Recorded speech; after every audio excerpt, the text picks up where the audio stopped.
Test.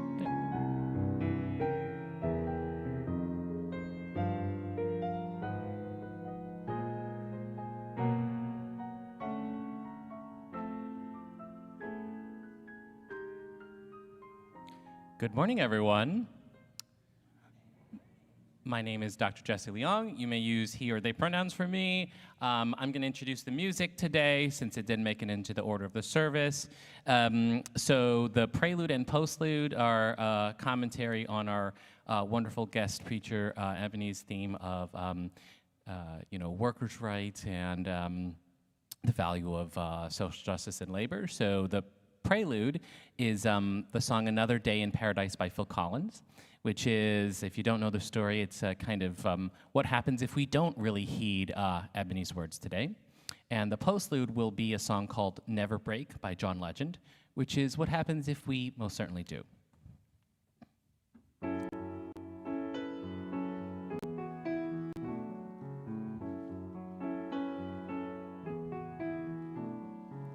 She calls out to the man on the street, "Sir, can you help me? It's cold and I've nowhere to sleep. Is there somewhere you can tell me?" He walks on, doesn't look back. He pretends he can't hear her, starts to whistle as he crosses the street. Seems embarrassed to be there. Whoa, think twice, 'cause it's another day for you and me in paradise. Oh, think twice, 'cause it's another day for you, you and me in paradise.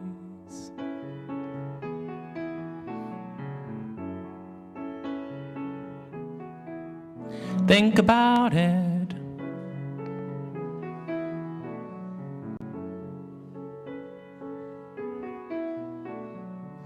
She calls out to the man on the street. He can see she's been crying. She's got blisters on the soles of her feet. She can't work, but she's trying. Whoa, think twice, 'cause it's another day for you and me in paradise. Oh, think twice, 'cause it's another day for you, you and me in paradise.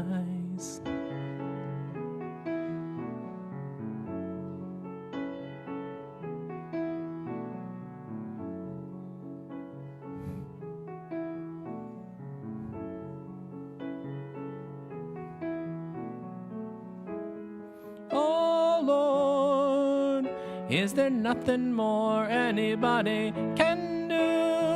Oh Lord, there must be something you can say.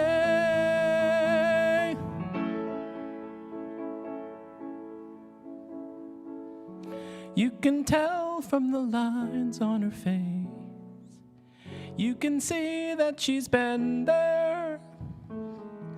Probably been moved from every place, 'cause she didn't fit in there. Oh, think twice, 'cause it's another day for you and me in paradise. Oh, think twice, 'cause it's another day for you, you and me in paradise. Just think about it. Think about it. Think about it. It's just another day for you and me in paradise.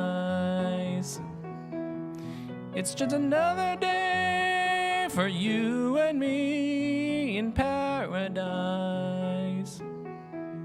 It's just another day for you and me in paradise.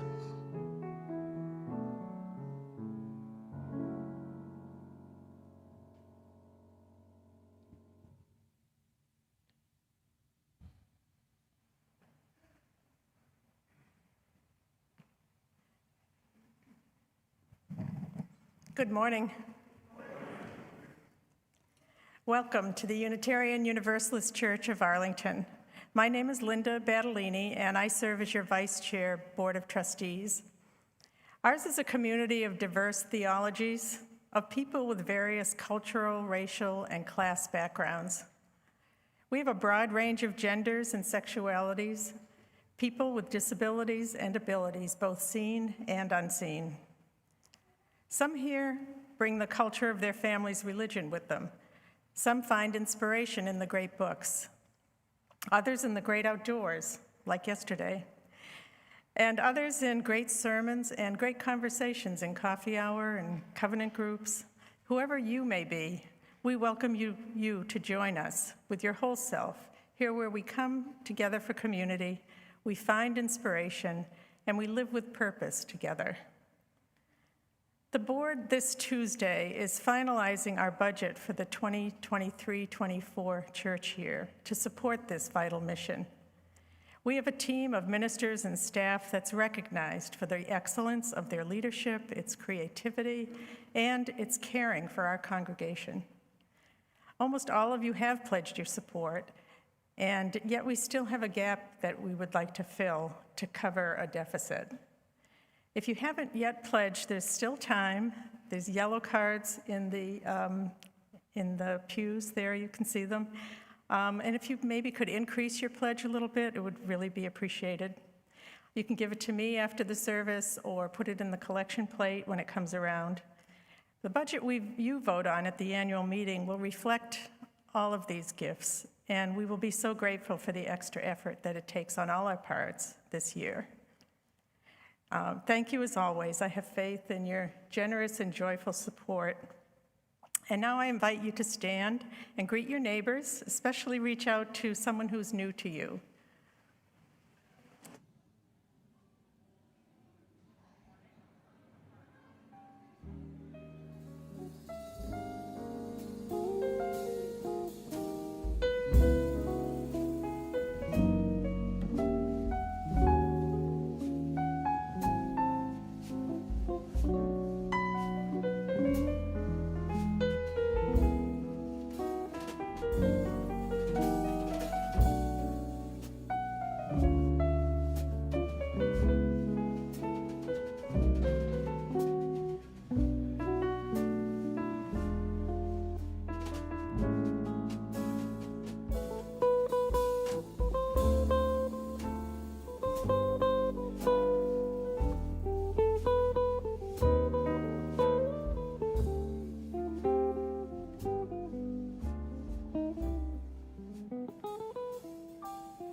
So we have to, okay.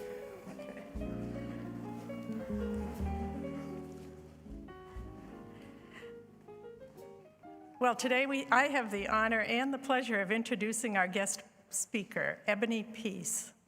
Ebony Peace is a lay community minister whose ministries focus on workplace justice and dignity, liberal sexuality and structural oppression, and leadership development, and exploring the lack of volunteer engagement these days. A lifelong UU, she is the 2022 winner of the Charles Billings Prize for Excellence in Preaching, awarded by Meadville Lombard Theological School. She serves as co-facilitator for the DC Center for the LGBT Community's Job Club and facilitates monthly adult spirituality enrichment and leadership development classes through Sunstone Chapel. You could see their logo on the screen here. And she's a practicing clinical sociologist, a college instructor, and she writes poetry and stories. So I'm looking forward to hearing her message for us today about unopened gifts, the call to live into our calling.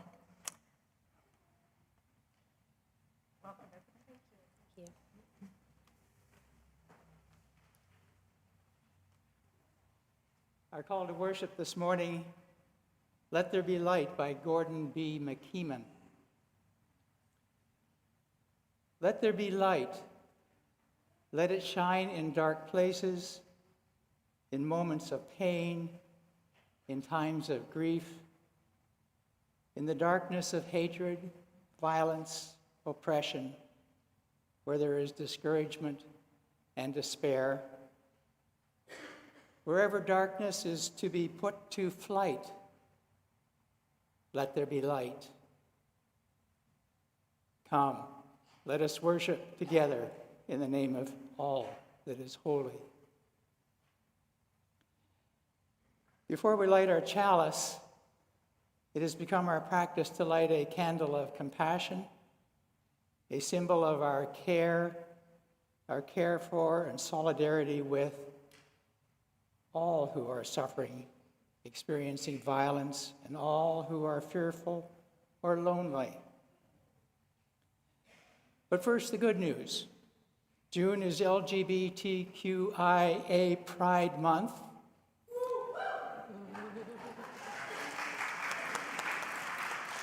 In celebration, Equality UUCA will be planting 300 rainbow flags around our property. This is going to be tomorrow morning, weather permitting, 10 o'clock till noon. If you can help and do that, that'd be wonderful.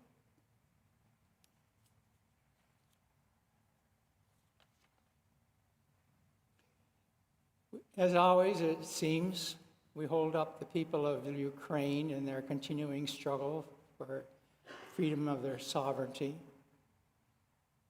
And we are becoming ever more anxious, although there's a glimmer of good news this morning, but we're being anxious over our government's playing with the debt ceiling. So may we hold all of our joys and sorrows in the silence of our heart as we light our candle of compassion.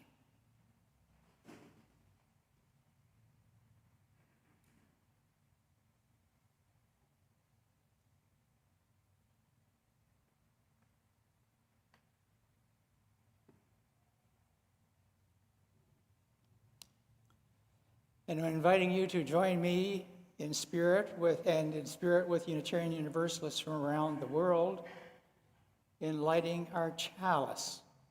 Words of unison reading are in your orders of service.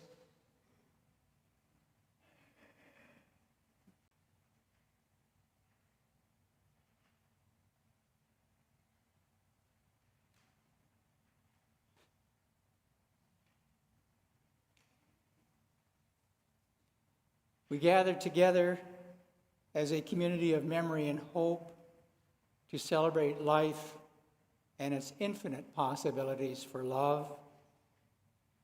We light this chalice as a symbol of the light within every human heart. May our individual sparks meet and merge, bringing both light and warmth to the world.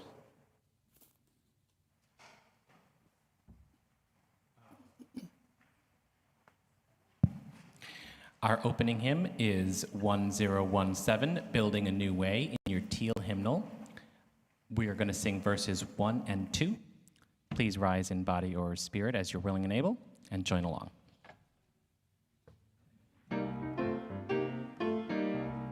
We are building a new way. We are building a new way. We are building a new way, feeling stronger every day. We are building a new way. We are working our feet. We are working to be free. We are working to be free. Hate and greed and jealousy. We are working to be free.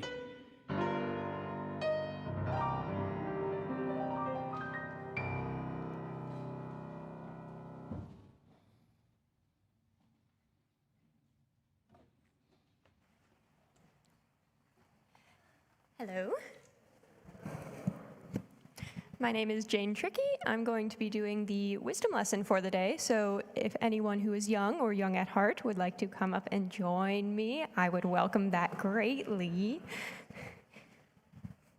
Any little piglets? What's a baby elephants? Calves? Any little calves? Awesome. Okay. Feel free to bring your grown-ups, or you can sit with them, make them feel like they're part of the group. I understand. Okay. So I'm going to be reading a book that I loved when I was a kid, and I thought it was somewhat topical today. So it is a book about Elephant and Piggy, who are these two little friends, and it is called Today I Will Fly.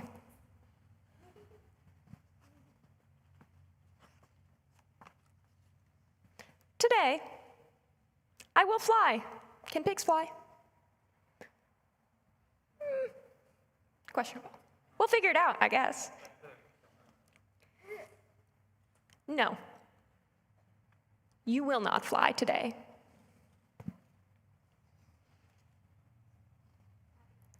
You will not fly tomorrow. You will not fly next week. You will never fly. Okay. I will try. Goodbye. You will not fly. She will not fly. All right, we have to do this together. We have to try to help her fly. Can everyone say fly? As many times as you can. Ready? Fly, fly, fly, fly, fly, fly, fly, fly, fly, fly, fly, fly, fly, fly, fly, fly. Okay. I don't think it worked. All right, again, one more time. Fly, fly, fly, fly, fly, fly, fly, fly, fly. Okay. You need help. Thank you. I do need help. I will get help. All right, we have a new character here. What do dogs say? Woof? All right, now we have to try to help her fly by woofing at her. Can we do that? Ready? Woof, woof, woof, woof, woof, woof, woof, woof, woof. Okay. One more try. We can do it again. Woof, woof, woof, woof, woof, woof, woof. Oh, look. Did she do it? You think so? I did it. I flew. Thank you for your help.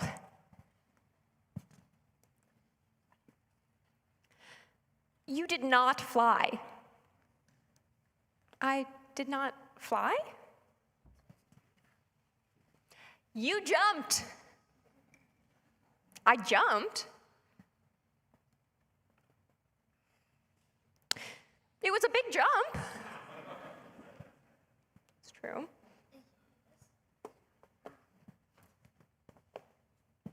Yes, it was a big jump, but you did not fly. I will try again.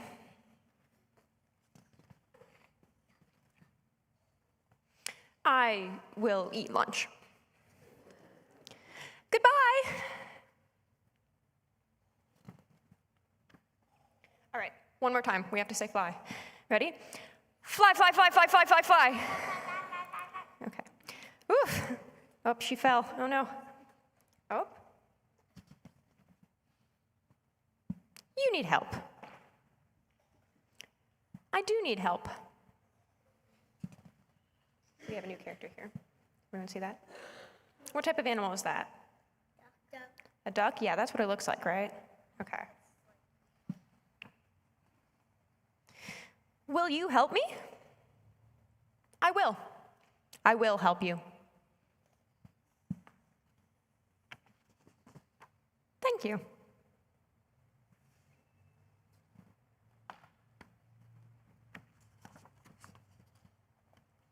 All right, I guess he's back from lunch. Hello? Hello?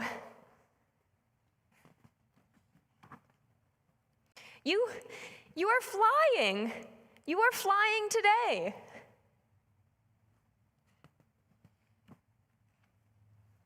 My friend can fly. She can fly. Do you see that? Is she flying? No. Ah. I am not flying. I think you might have been right. You are not flying? I am getting help.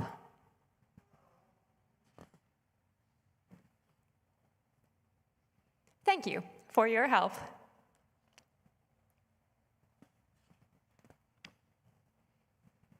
Tomorrow, I will fly. All right, can the elephant fly?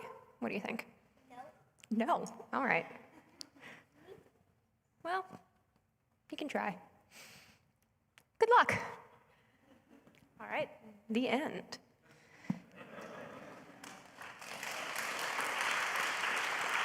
All right, what did we learn? Can pigs fly? Maybe, sort of, a little bit, with help. All right. Well, thank you all for reading with me, and you are free to return to wherever you came from.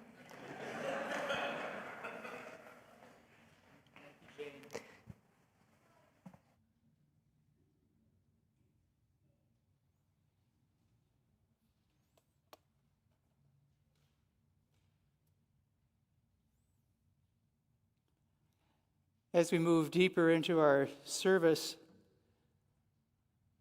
I invite you to settle yourself comfortably in your seat, to take a deep, slow breath, and center yourself to be present, right here, right now, to be present in this space. Let yourself be right here in this moment, in this fellowship of people.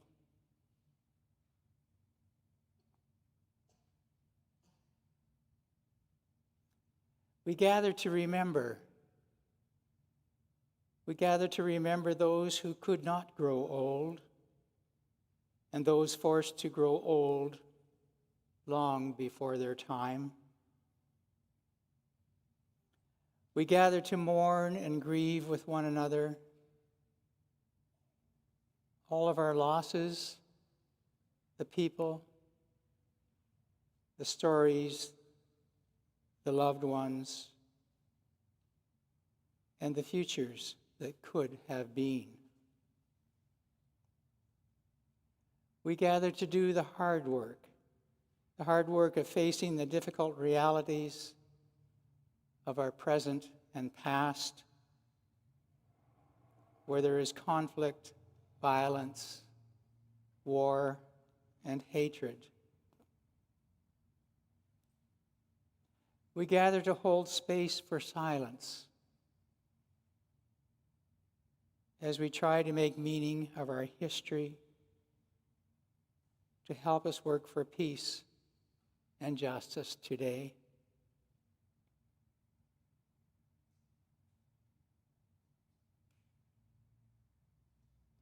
We gather to rekindle the source of hope, our source of hope for our future, by recognizing in one another our shared humanity. As we join in a concerted commitment, our commitment for a better tomorrow.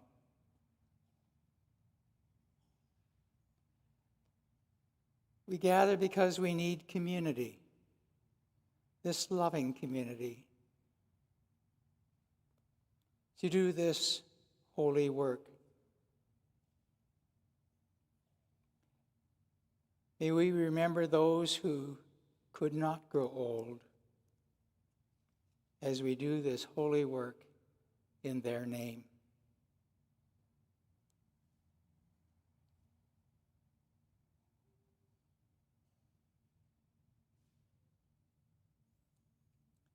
In the name of all that is holy, amen.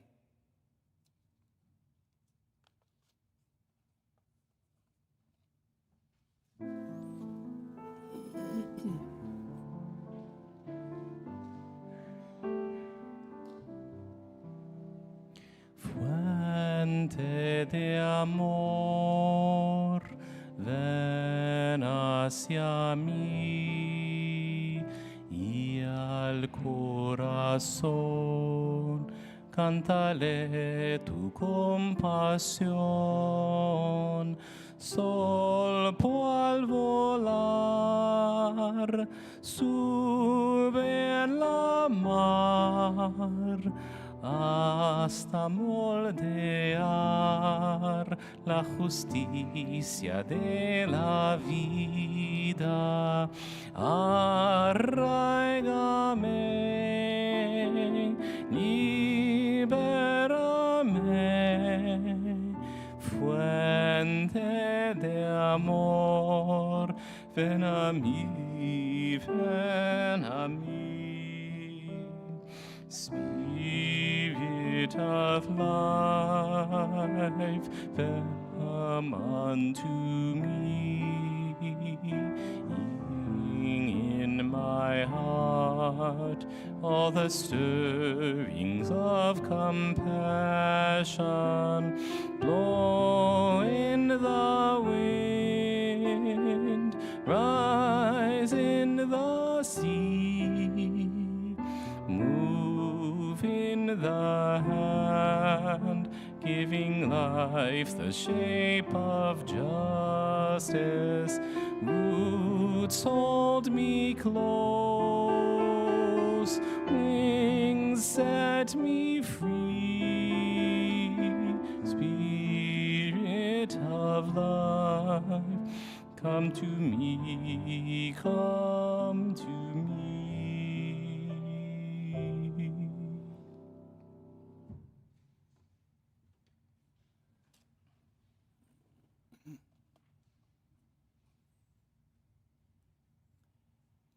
During this month of May, we have been giving 70% of our offering to Alive.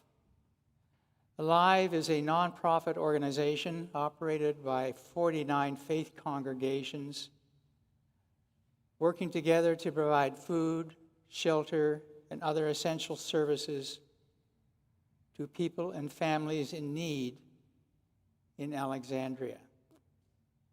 UUCA has been affiliated with Alive since 1990. In addition to cash, we are invited to join UUCA's Housewares Drive for Alive. This is a special drive to collect essential housewares for recent immigrants and graduates from homeless shelters who are struggling to establish new households from scratch. Please place your housewares in the designated bins in the entranceway to the building. And we're invited to stop by the Alive information table in the fellowship hall after service to answer any questions you might have and to learn more about Alive and the volunteer opportunities that the organization offers. We have many ways to give, as listed in your order of service. As you are making your gifts, please remember 70% goes to Alive and 30% to the continuing operation of our church. Please be generous with your offering. May the offering now be received.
for you. Breathing joy, sing out justice, live out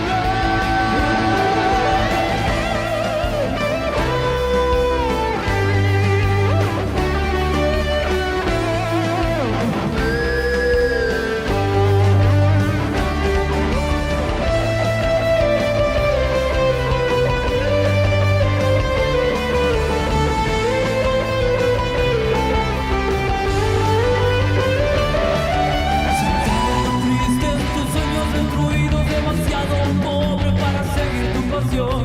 Cada momento del trabajo es un martirio, sueldos bajos, sin respeto, sin futuro.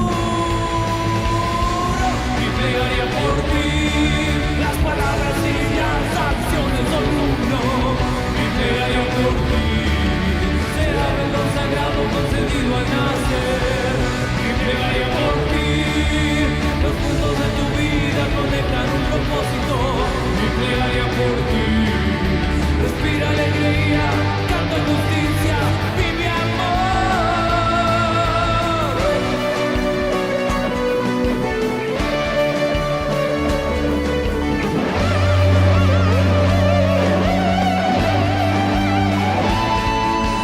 Talento se desperdicia en un viaje de loco, demasiado cansado para oponer resistencia. El mapa de tu corazón y tu espíritu te ruega que enciendas la luz. Y plegaría por ti, las palabras y las acciones son uno. Y plegaría por ti, se abre el don sagrado concedido al nacer. Y plegaría por ti, los puntos de tu vida conectan un propósito. Y plegaría por ti, respira alegría, canta justicia, vive amor.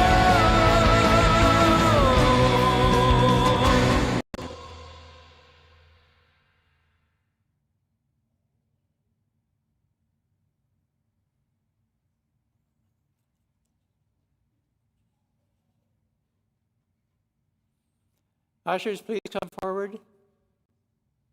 As our ushers make their way to the front, I invite you to find words of our offering blessing in your order of service.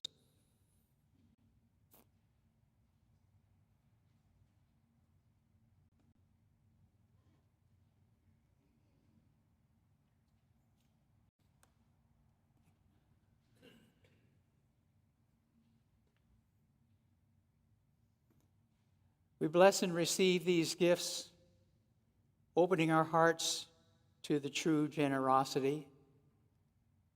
Let us be grateful when we give, be it time, talent, or treasure. Let us be grateful for the needs and their experience of vulnerability. Let us be grateful for those who share their gifts that ensure this congregation. Thank you.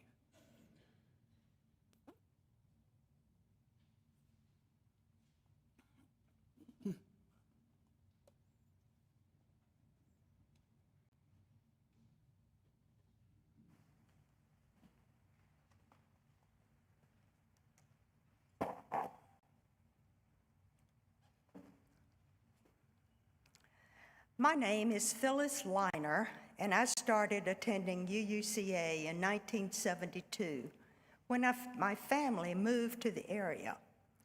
I was looking for a church where I could continue to sing as well as one that would fulfill my spiritual needs. I am grateful to have found UUCA and to have contributed to many worship services through the music program during this time. There are numerous outstanding accomplishments by our choirs throughout the decades that in time allotted, I can barely give you the highlights, but here goes. The music program at UUCA started in 1948 when Ruth Fuller led the choir of about 8 singers.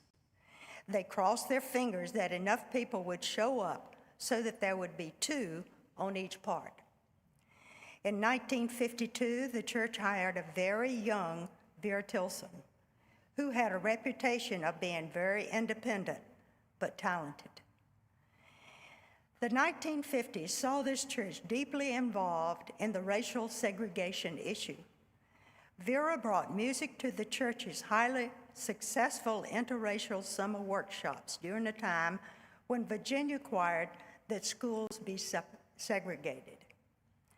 According to Al Huntington's comments, by 1976, the choir had grown in numbers and balance so that with some members doing double duty, it could sing at both Sunday morning services. Late Christmas Eve was always a high point for the music program, enabling the congregation to experience Christmas without explaining it. There were no paid singers in the choir. Instrumentalists and soloists were hired for concerts and special Sunday services as needed to perform works of the highest order. Notable was the appearance of Jesse Norman, then a student at Howard University, as soloist for the 1966 spring performance of Maurice Duraflay's Requiem Mass. She became a renowned singer in Europe and at the New York Metropolitan Opera. Vera Tilson's talent for performing continued to bring to the church and community twice yearly concerts that attracted large audiences and critical acclaim. The repertoire of choral and instrumental works sung and played was comparable to that of the finest choral groups in the Washington area or elsewhere. The performance, June 1986, of Haydn's Creation, with dinner served during the intermission, was memorable and elicited a laudatory review in the Washington Post. The strength and high caliber of the church's music program attracted Russell Woolen, one of Washington's most substantial musical personalities, as our resident keyboard performer and composer. That would be organ, piano, and harpsichord. His compositions are part of the choir's repertoire. When Vera retired, UUCA had a period of interim directors until Bob Griffith was hired as the church's first full-time music director in 2002. It was a big job for anyone to fill. From the 2003-2004 annual report, some of the musical highlights were: music continues to be among the most important programs at UUCA. We have a long tradition of musical excellence and want to continue in that tradition. Our music program has more than doubled in size over the past 3 years. In addition to the adult choir, we have children's and youth choirs and 4 handbell ensembles, all of which add depth and variety to the music program. Additionally, the recital series continues to add another dimension to the music programming. Our music program also is part of our community outreach efforts. The adult choir typically gives 2 concerts each year at which large works are performed and which attract a community-wide audience. Pardon me. Other highlights of the music program: Beth Rager organized the Coffee House, where people could perform in an informal setting. Ellen Beard founded the recital series, where individuals or groups could perform. There were about 4 a year. SHINE, which is the acronym for Singing to Heal, Inspire, Nurture, and Energize, was founded by B.N. Phillips. It was promoted as UUCA's Healing Choir and offered all members and friends in our congregation and community the opportunity to explore the healing power of music through singing to comfort and support those suffering and in need of human connection. In 2010, there were 3 children's youth ensembles with a total exceeding 50. Stone Room concerts presented live at the center at UUCA during the fall of 2015 and through the spring of 2016, with a total of 12 concerts, which were of different genres of music. A chamber choir named Second Street Singers of 22 audition singers was formed and sang in Sunday services from time to time. A concert of music by Russell Woolen commemorating his 85th birth year and 60th anniversary of the founding of UUCA was given on January the 27th, 2008. Frigga and the Mistletoe, a new one-act opera, was given its world premiere in worship services on December the 23rd, 2012. It was composed by Barbara Shellstraight with lyricist and stage director D.O. Lant. It has been given at UUCA twice. In 2005, the 30-year-old concert grand piano in the sanctuary was replaced by a Steinway D concert grand, which was funded by an anonymous donor. In 2012, Elaine Mills made a financial gift honoring her organist husband, Bob Klein, which allowed the church to replace its aging Holdcamp organ console from the 1950s with a state-of-the-art 3-manual Rogers digital console and add new divisions while preserving the original pipework. After the new addition called the Center was built, we were gifted another grand piano for that space. It was donated by Jean Orr. It was an excellent addition for recitals, theater presentations, and other activities in the room. Since then, that piano has been moved to Fellowship Hall, and an antique grand piano has been donated to the center. That was Jeff Robin's private piano. In 2016, Bob Griffith retired. After numerous guest conductors from near and far were in charge of the music for a Sunday, Mimi Bornstein was offered and accepted the position of music director with Sophia Morel as accompanist. After Mimi left, UUCA, Sophia agreed to stay until a permanent director was found. She was then persuaded to be our permanent choir director, pianist, organist, and leader, as well as founder of the jazz trio, Free Spirits. Sophia's tenure for the permanent position was during the pandemic, and she rallied to the challenge of providing music to the congregation when the church was on lockdown and with a brand new minister on board, talking about a challenge for both.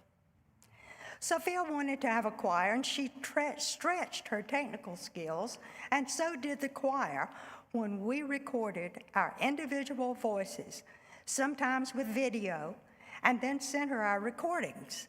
Even simple pieces were technically difficult to produce. She worked some very time-consuming magic and made us sound like we were singing at the same time and in huge numbers, although that wasn't the case at all. Hearing us sing alone and then with a group was truly a transformation to behold. When we learned in January that Sophia would not be returning to UUCA because of some injuries that were hindering her playing, she decided to retire early. The choir was saddened, but we realized she needed to do what was best for her. Now we are at a crossroad where we are looking for another permanent director to lead us forward, although we are very happy to have found an interim director, Dr. Jesse Leon.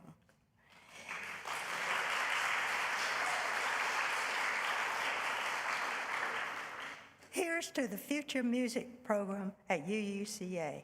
Viva la musica.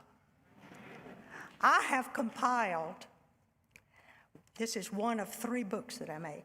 I have compiled the 22 programs of major choral works that Vera Tilson directed during her 46-year tenure at UUCA, as well as 20 programs from the 16 years of Bob Griffith's tenure. I will have those available for your perusal in the Fellowship Hall after the service. Come back to the piano and take a look. Thank you.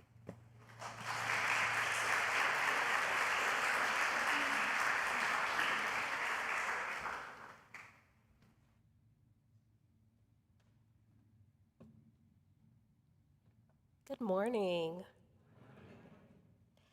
So I'm going to share a reading by Reverend Dr. Rebecca Parker. It's called Choose to Bless the World. Your gifts whatever you discover them to be, can be used to bless or curse the world. The mind's power, the strength of the hands, the reaches of the heart, the gift of speaking, listening, imagining, seeing, waiting, any of these can serve to feed the hungry, bind up wounds, welcome the stranger, praise what is sacred, do the work of justice, or offer love. Is that me moving? Okay. Any of these can draw down the prison door, hoard bread, abandon the poor, obscure what is holy, comply with injustice, or withhold love. You must answer this question. What will you do with your gifts? Choose to bless the world.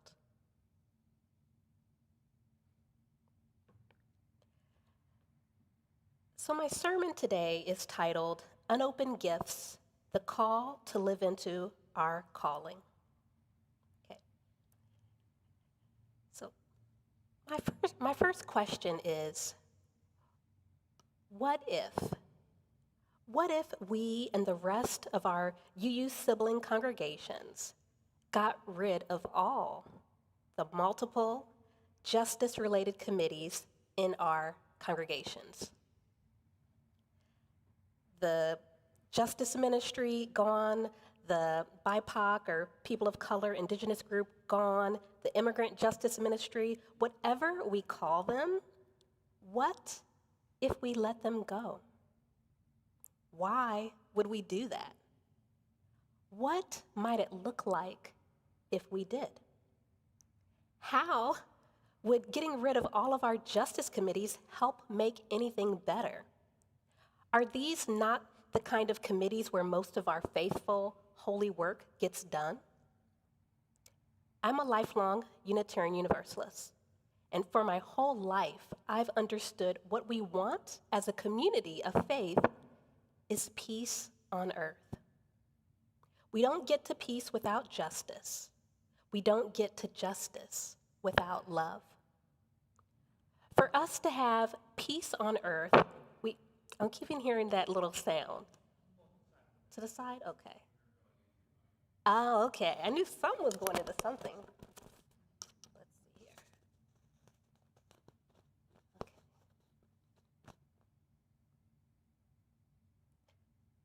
For us, is this good? Okay, we'll try this. All right. Sounding good? Okay, great. For us to have peace on earth, we need to embody love. When we put love into action, it looks like honoring the inherent worth and dignity of every person. It looks like dismantling racism and other forms of oppression.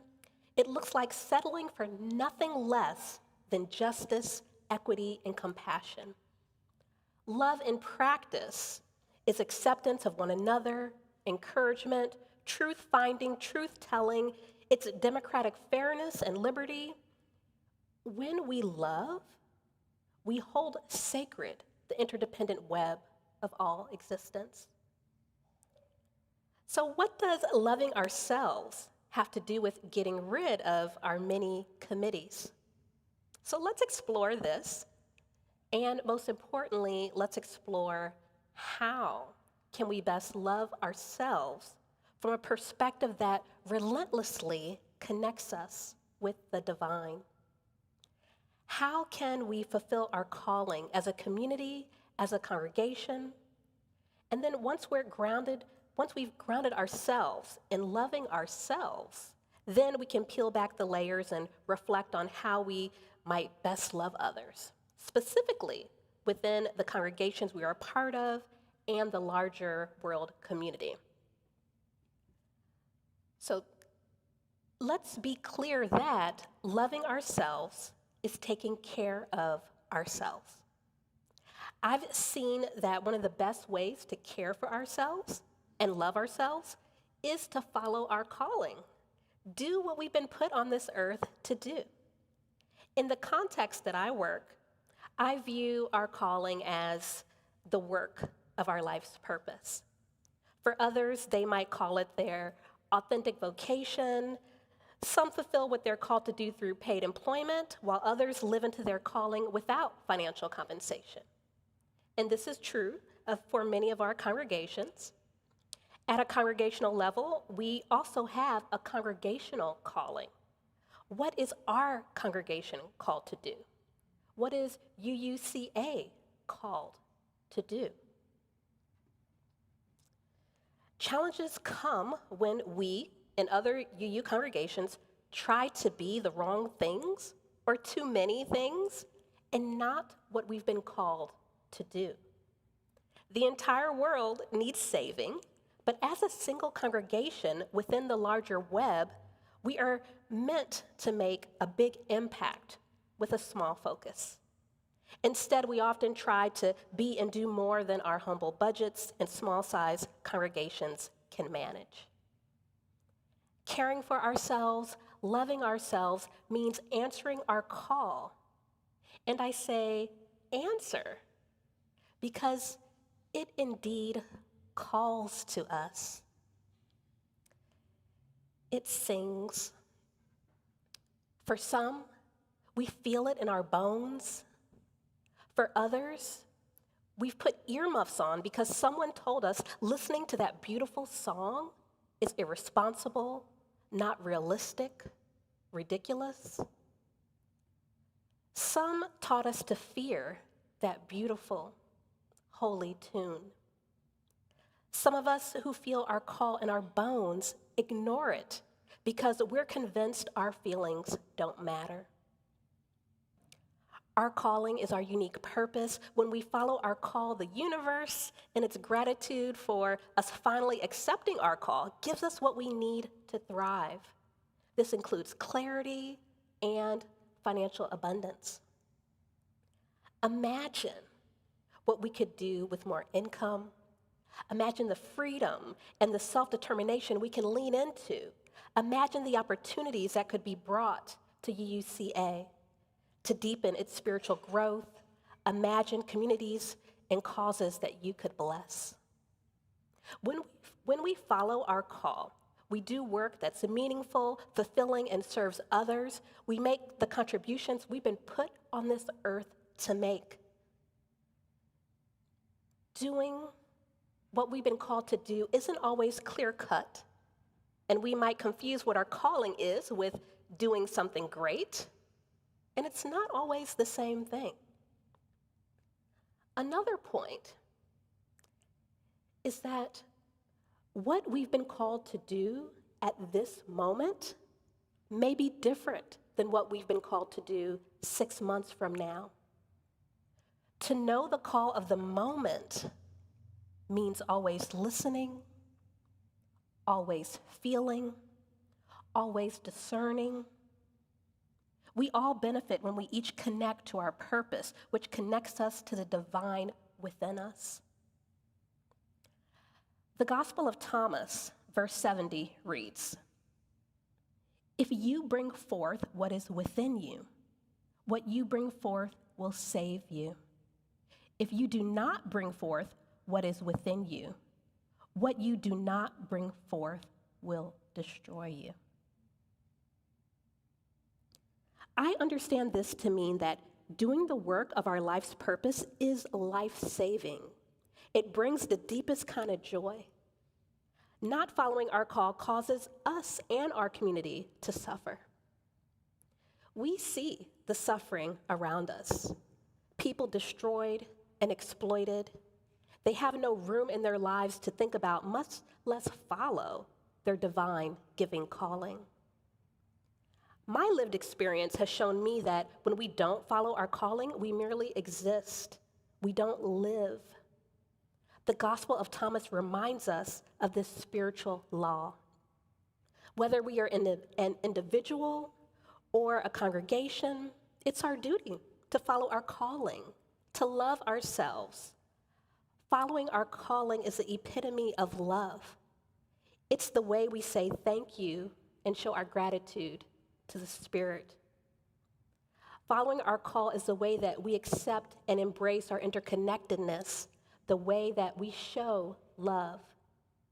And I believe in the type of heaven on earth where everyone has freedom because their inherent worth and dignity is respected, where the earth is just overrun with joy, inspiration, and love, where we stop fighting each other, stop mistreating each other, and we start loving each other. Abraham Maslow is the author of one of the world's best-known theories on motivation. He has this 5-tier model of human needs. You probably have heard of it. Raise your hand if you've heard of it. Yes, we've heard of Abraham Maslow. And so at the bottom of his pyramid, he has a Maslow's pyramid. At the bottom are just basic physical needs, food, water, sleep. And then once those needs are met, we are motivated by safety needs, which include things such as personal security, employment, and health. Then we get to higher level needs such as love, belonging, and the feeling of being appreciated. And at the very top is self-actualization. Self-actualization is a desire to reach our potential, live into our dreams, and follow our passions. We will find that following our calling fulfills these top 3 tiers because they include connection, freedom, self-esteem, and joy. What is unacceptable is how much of the world, how much of our community do not have their basic physical needs met. They are food insecure, unhoused, unemployed, and unable to get the health care they need. In our oppressive, capitalistic society, living into our calling has become a luxury. Our calling is not a job title, but it's often a specific type of service that can be expressed in any variety of positions. There are a dozen ways that we can live into our calling. We only have to open our minds and step into one of the many possibilities. Or do we? Is it so easy? It's not. We know this, we see this. When we follow our calling, we follow through with our purpose, using the gifts we were born with, and these gifts are our strength. The way our society is socialized, especially for our most vulnerable, it makes it difficult, if not impossible, for them to live into their calling. Many of us are walking around with divinely held gifts we're too afraid to open. Consider that the biggest barrier to living into our calling, for most, is the world of work. And I do believe that most workers are exploited. Maggie Levan-Satoska, a scholar born in Ukraine, she writes that she prefers using the term exploitation over burnout because, and I quote, "Burnout makes it about the worker's feelings. Exploitation draws out attention to employer practices and policies that require structural solutions," end quote. Research studies from Harvard Business Review revealed that millennials are workaholics, forfeiting vacations at much higher rates than previous generations. I'm a millennial too, so I wasn't surprised to read this.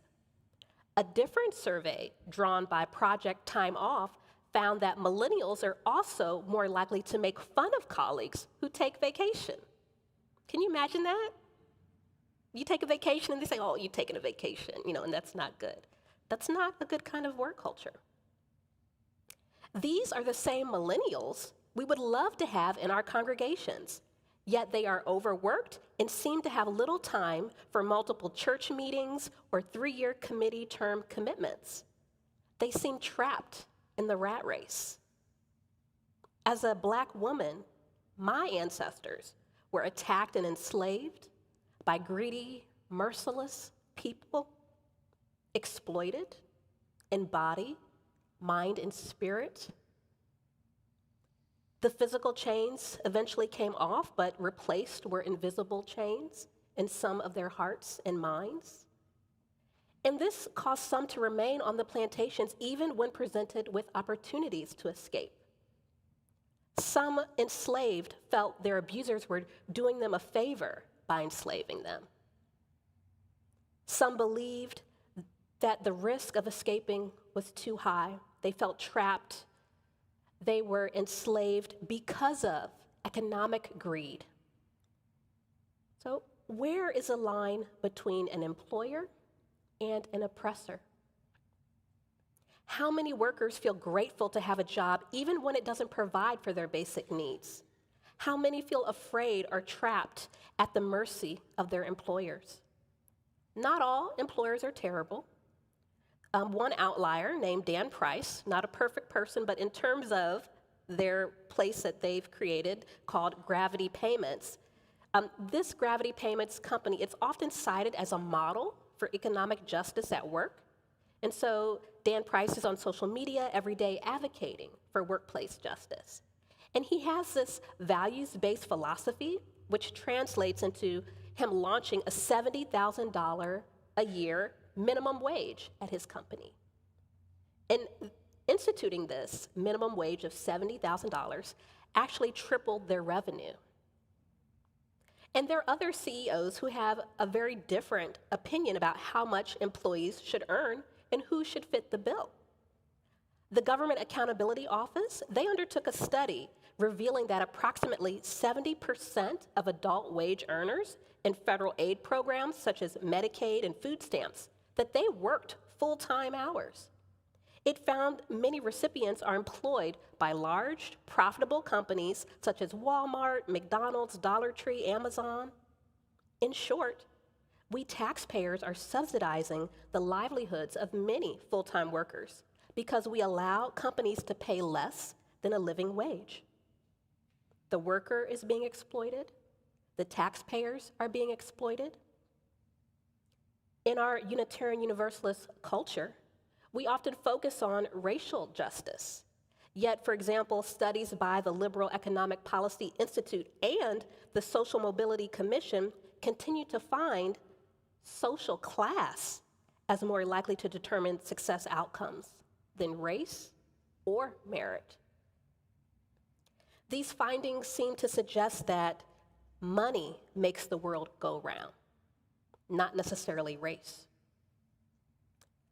Consider that the root of oppression is economic superiority first, and everything else is a secondary, devastating symptom. With money comes the ability to control, which cycles back to enable the ability to generate more wealth. The root of slavery was about wealth. Reproductive rights are about wealth and control. Immigration is about wealth and control. Criminal justice and voting rights is about wealth and control. All of this falls under the umbrella of economic justice.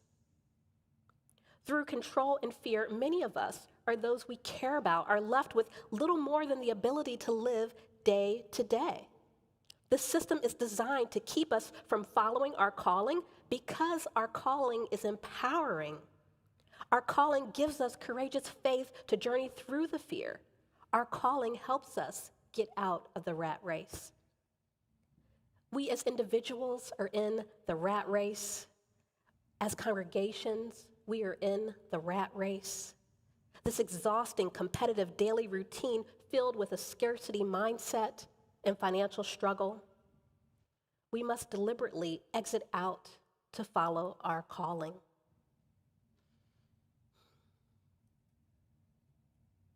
Fighting for economic justice is a spiritual imperative.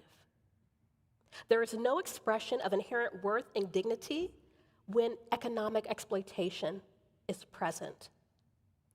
Though it starts with economic injustice, it doesn't mean race doesn't matter, because it does. Black people have it particularly hard, and we know why.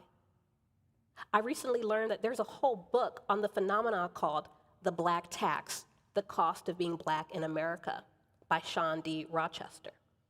In short, the Black Tax book, it reminds us of the financial cost of systemic racism, culture, and family obligations that make it difficult for Black people to generate wealth.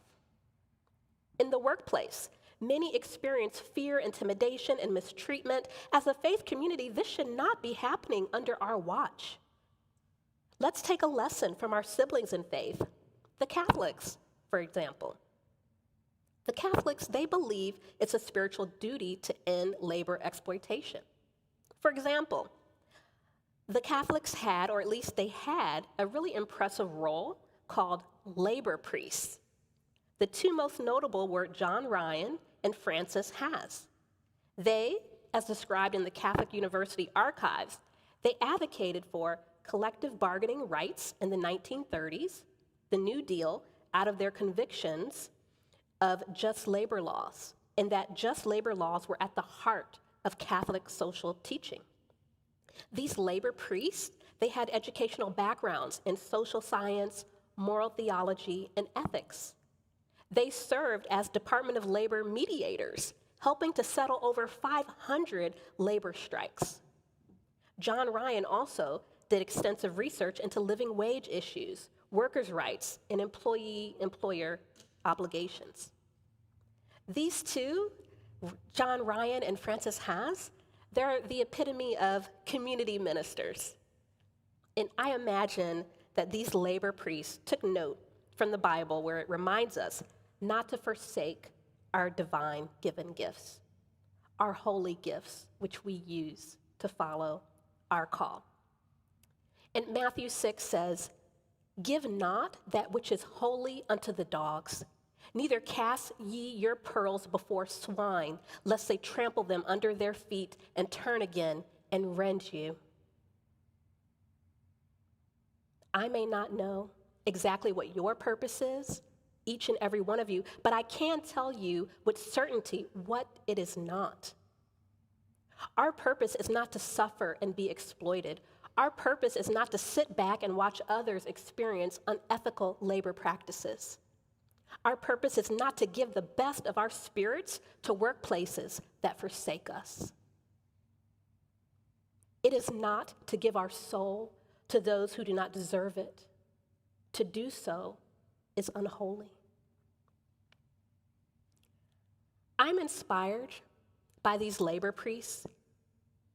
Focusing our efforts on economic justice can give us the most return when it comes to our spiritual energy and the efforts of our hearts. I'm not a minister, and yet I have a ministry. In the tradition of labor priests, with my background as a clinical sociologist and human resources consultant, I spend much of my spiritual energy ministering to those seeking to live into their divine calling. Much of my sociological practice has been in career consulting, organizational development. I'm also a believer in systems theory. I've come to reflect on my own theological model of how we may be spiritually grounded within the holy work that we each do. This model is a practical template for how we might love ourselves by taking care of ourselves, love our congregations by taking care of our congregations, specifically toward efficiency, engagement, and community building as we take action to change the world. So let's circle back. Let's imagine doing away with, I know it's not always fun to imagine this, but if we were to imagine doing away with all of our justice-related committees, why? Why should we do this?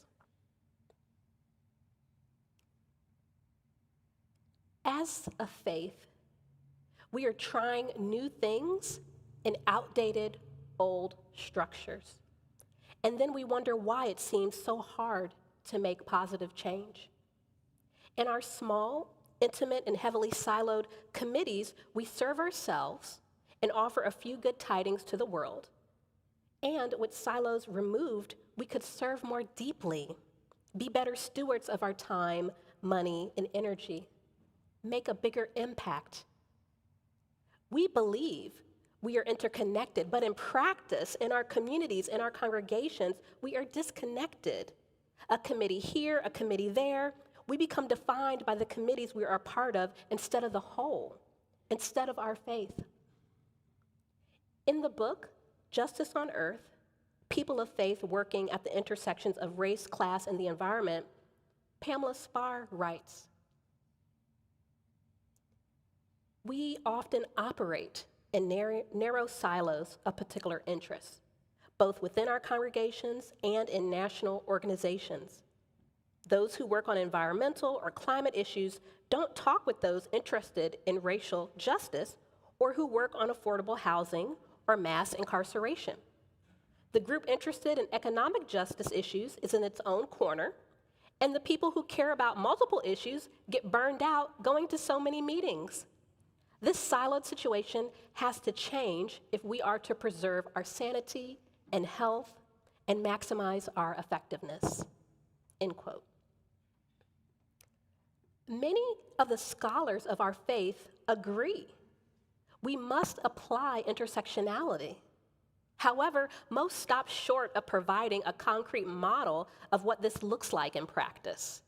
We are reminded of why we should do intersectionality without the how. And I invite all of us to explore practical solutions, and I'll share mine. One Justice Committee, and let's call it the Justice Committee. This one committee will have multiple subcommittee teams. Each team would focus on an area that would have traditionally been its own committee, if not for this model. By collaborating as a web of subcommittees, we reduce the burden on leaders and members.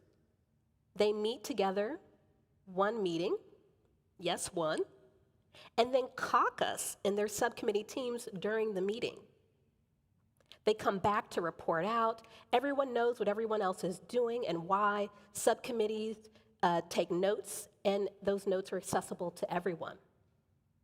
This model, with this model, we would shift committee justice work to spiritual practice. We respect time, we respect transparency, information is accessible to all. We practice that interconnectedness isn't just about us individuals with the wider world, but us within our congregations. How we structure our committees is an expression of our faith. Even the 8th principle calls us into accountability for our structures. This structure is about deepening adult faith engagement and the theological voice of its committee members, strengthening communication, removing inefficiencies to be more effective at not so much ministering to each other, but with the express purpose of ministering to the world. The leaders of this one committee energize and facilitate, remind and teach us how to live into our justice work through a spiritual lens, and that would be their role. Multiple branch chiefs head each subcommittee team. There are no committee term length requirements. Members can effortlessly flow from one subcommittee to another. This structure supports our goals and the new way in which we want to be in community with each other. They address the pain points of too many meetings, silos, lackluster volunteer engagement. Pastor of Rella Mennonite Church, her name is Melissa Flora Blixter. She explains in this article she wrote called "Capitalism is Killing the Small Church." That's the name of the article. And she says, she doesn't believe the decline of the small church is because there are not enough programs for young people, or that people are too busy, don't care about religion, or are self-absorbed. She thinks congregants are exhausted. She says, and I quote, "My parishioners scrounge for health care, drown in student debt, and create spreadsheets of daycare costs to see whether they can afford to have children. This economic system is not one from which my congregants can extract themselves. It is a force that controls their lives."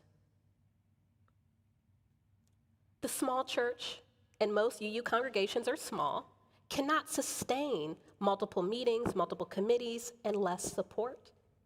The system, our structure must change for us to thrive into the future. So in this model, the Beloved Community Committee model, or BCC for short, there is one strong, sustainable, vibrant tree of many branches. It grows fruit, which nourishes the children and youth. It provides shade to those who need it. For us to have peace on earth, we need to embody love. Focusing on economic justice can help us reach the peace on earth we seek as individuals and congregations. We put love in action on an individual level when we get out of the rat race and live into our calling. We put love into action when we nourish beloved community and break down silos in our congregation. Our congregations and communities have callings, and this model, this idea as a new structure that flows with, not against, our current reality. It enables us to discover and live into our calling as congregations and communities. It enables us to dismantle our oppressive structures that no longer serve us. By opening our divine-given gifts, we love ourselves.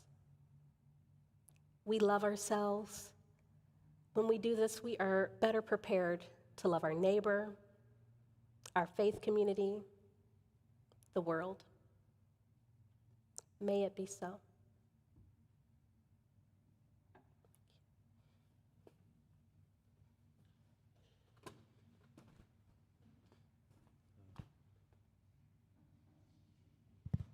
The closing hymn is 145, As Tranquil Streams. We'll sing verses 1 and 2.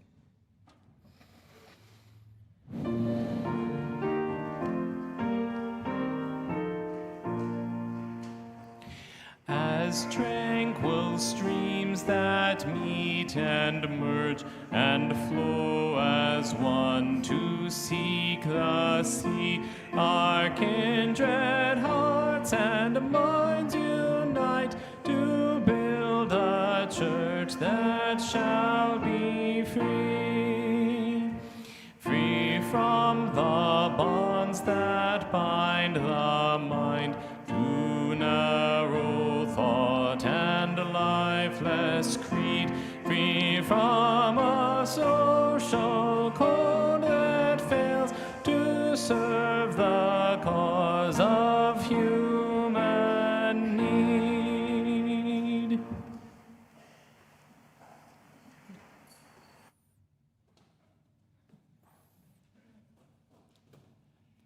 As we draw our service to a close, I invite you to join me in extinguishing our chalice. Words of unison reading are in your order of service. We extinguish this chalice, but not the light and warmth that it represents. We carry with us, bringing the spark of love.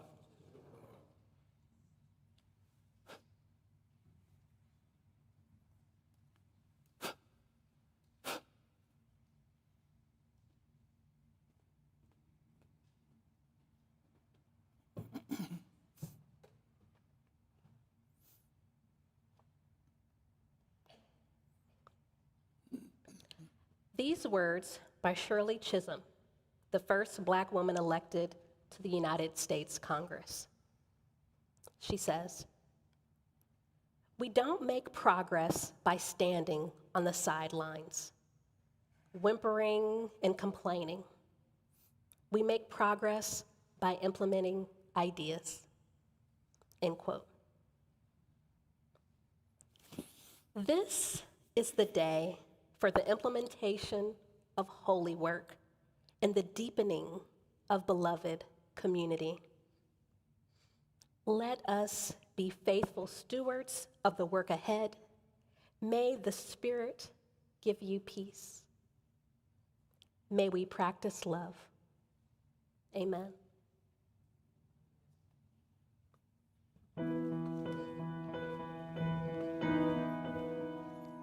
Oh,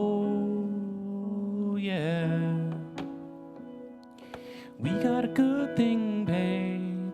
Whenever life is hard, we'll never lose our way, 'cause we both know who we are. Who knows about tomorrow? We don't know what's in the stars. I just know I'll always follow the light in your heart.